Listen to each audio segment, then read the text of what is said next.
I'm always in the gym, man. I'm staying active. I've been more busy lately than I've ever been in my career, so it's been good. A lot of media obligations, and I'm doing some seminars and staying as active as possible, and I don't mind it. Has it been a tough adjustment for you? Because before, when you don't have a belt, not as much is expected of you, and now do you feel the weight of the crown? Definitely how busy I am. It weighs you down a little bit, but you gotta have fun with it. That was the goal, was to be where I'm at now. And now that I'm here, I gotta soak it up. You see a guy like DJ, and there's not, always an obvious opponent for him. Does it worry about you? Does that worry you at all? Because you just did say that, there's not anyone right now who's waiting in the wings for Dillashaw. Not really, man, because there always will be. I mean, I haven't fought all the guys in my weight class. He's got a very, very small weight class. So there's definitely going to be guys that are going to be ready to fight. Just right now at this time, I think the two guys that actually make sense are injured. So I feel like this is the only time I'm really going to have to wait like this. And, it's only been a month since my fight, so I really haven't had to wait really yet. But we'll see how long I'm going to have to wait. Faber was saying that you were down to the tough house, and you and McGregor were having a little bit of... Yeah. How was that? I don't think there's a fighter that McGregor doesn't have beef with these days. It was cool. I mean, he's a smart guy. He's fun. He knows how to market himself.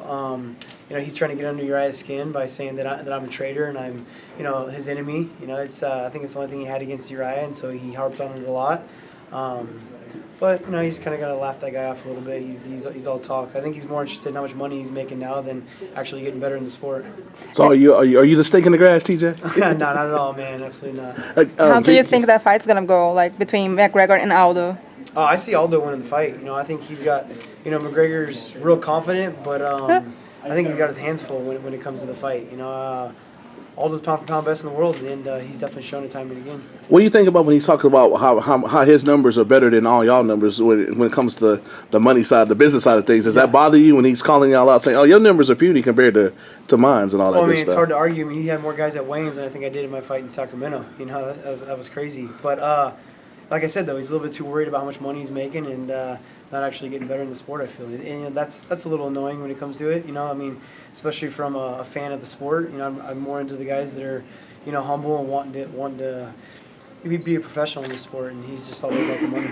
Would you move up to shut him up? Oh, I would love that fight. That would be amazing. That would be something I would love to do. You also were talking about fighting Aldo for quite some time in the past. Is something that you still want to do?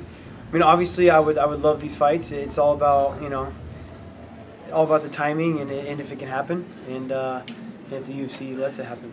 Because I would love any of those. I want to be pound for pound best in the world, and he's on top of that list. You seem like you have a sense of humor about the McGregor stuff a little bit. Yeah. But looking, I'm not a body language reader here, but some of the other fighters on stage yesterday looked, kind of sick of it.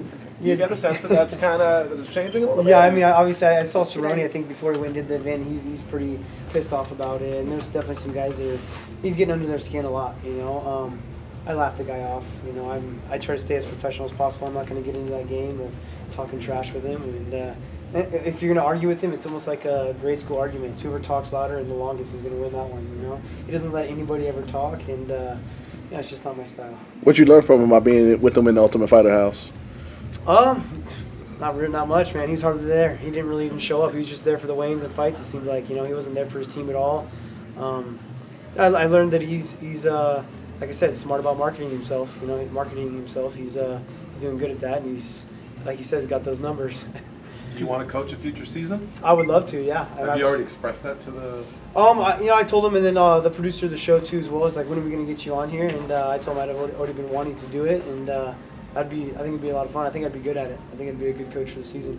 Would that be Cruz, I imagine, or is there another name? Like a lot of fans want to see you against Frankie Edgar. Yeah, that's fighting a legend. That'd be amazing.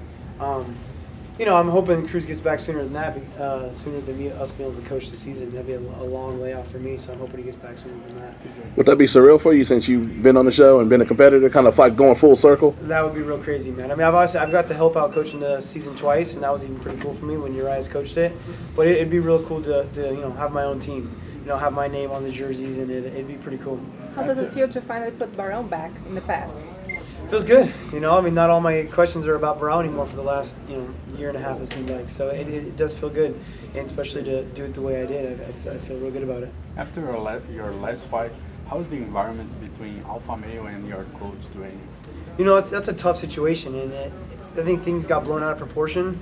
You know, and it definitely didn't help that the media got involved with it too. You know, Dwayne sometimes he regrets what he says. He talks a little bit faster than he thinks, and you know, he just got kind of. I think got a little mixed up, you know. I mean, so it is a tough situation. Not everyone, you know, is a big fan of Dwayne, that Alpha Male these days, but it doesn't change what me and him got going on. When you talk about marketability and we talk about Conor McGregor and how he sells fights, a fight with you and Cruz has a lot of potential for some going back and forth. Do you see that drawing a lot of fans in just because of the potential smack talk? Yeah, that and just the fact of, I think, the prestigious fight. You know, I mean, he was the champion, which is out due to injury, and you know, he was the champion when I even thought about getting in the sport. And so I think it'd be a great story it'd be a great hyped up fight. You know, I'm real pumped about it. I think the numbers should do good. Do you feel that you have to represent Alpha Male since he kind of calls out your gym with the team Alpha Fail and all that good stuff? I mean, I don't feel like I have to, but I want to. You know, it's really not that big a deal to me, but it'd be nice to get that win back for our team. You know, just winning in general feels good. So. Do you think you need that for your legacy? What's that? You think you need that for your legacy? Absolutely, I want it for my legacy. You know, I mean, everything. I don't really think I need anything, but all these things I want. You know, I mean, I want to beat Cruz. I think he's the biggest one for me to fight right now, and that's the biggest name for me.